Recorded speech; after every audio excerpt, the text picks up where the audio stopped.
खुलुमबाय गोजोन फुंबिलिनि गासिबो बड'लेण्ड बुब्लिनि अनसायगिरिफोरखौ बरायग्रोबाय दिनै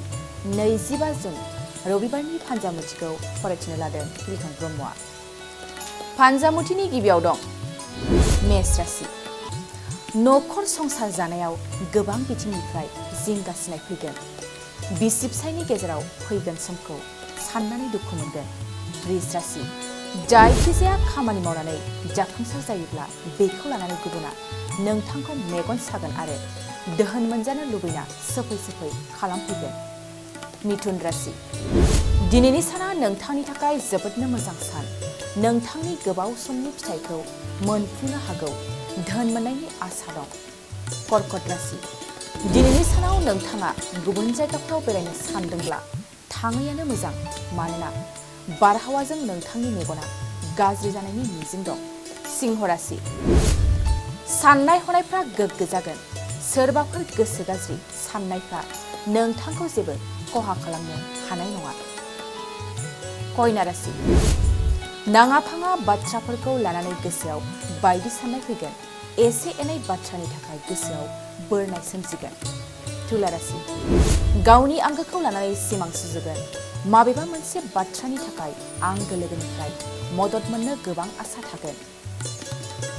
वृश्चिक राशि साननाय हनायफ्रा थिग जानाय नङा उरां फारां गोसोआ जागोन नंखाय बाथ्रा बुंनायनि थाखाय सोरजोंबा साजा मोननो हागौ धनु राशि बिसि-फिसायनि गेजेराव नंखायदायनि थाखाय गोरोबनाय नङा संसार जानायाव बेले-बेजे सोमजिनो हागौ गोसोआ असान्थि जागोन मकर राशि गोजाम बेमार आजार थानायफ्रा जाखांफिननो हागौ सांग्रां जाना थानाया नोंथांनि थाखाय साबसिन सान देहाया खस्थ' मोननो हागौ कुम्भ राशि खाफाल जुफिनो हागौ गोबां बार आंगो लोगोनि नागिर मेंनायनि फिथाइ मोननो हागौ सोरबा लोगोरिजों जरा जानो हागौ मोजां सान मीन राशि